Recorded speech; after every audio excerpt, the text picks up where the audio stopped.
Let's talk nutrition and the journey of fueling better. So it's important anytime that we're making a meaningful change, whether that's with nutrition or anything in life, that we always go back and look at where we've come from in order to know exactly where we're going. So today, I would like to take some time to discuss the evolution of the modern diet.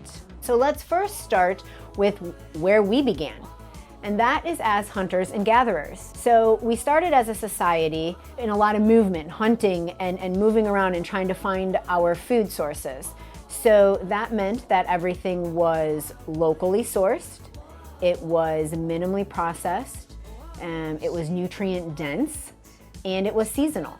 And now let's get into the 6 major milestones that have brought us to where our diet is today. So first we're going to start with the agricultural revolution. And basically what happened there is that we began growing and raising all of our nutrition in one place.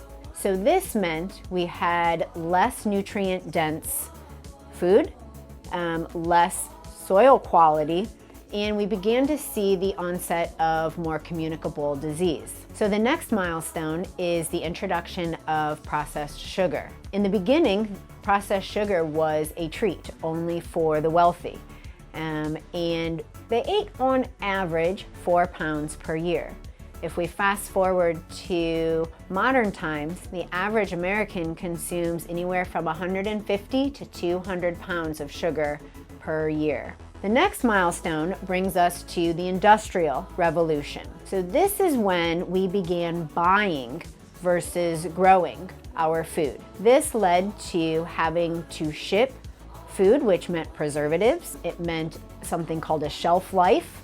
And we also started to see a much more sedentary lifestyle. Our next milestone is the big food. Big food meaning those huge brands that we still know today, things like Pepsi, Coca-Cola, Kellogg's, and Post. A very key change happened here. This is where food began to be what's called hyper-palatable, meaning they produced in high quantities for it to taste super great. However, with that great taste, that means that these foods were mostly made of sugar, flour, and hydrogenated oils.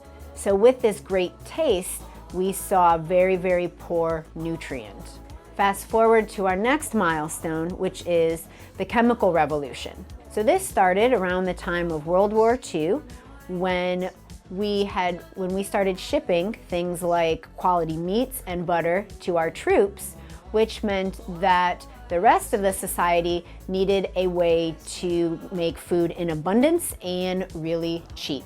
So we saw the onset of fertilizers and pesticides, even using some of those same chemicals that were used in warfare to make those sort of items that started trickling their way into our foods. And then that brings us to the last milestone, which is where we are at now.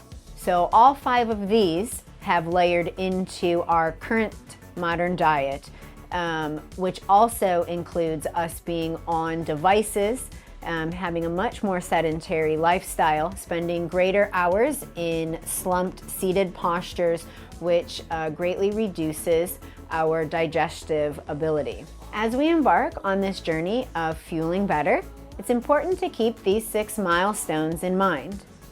And most importantly, to keep the common purpose of reconnecting our bodies and our nutrition back to our hunter-gatherer roots.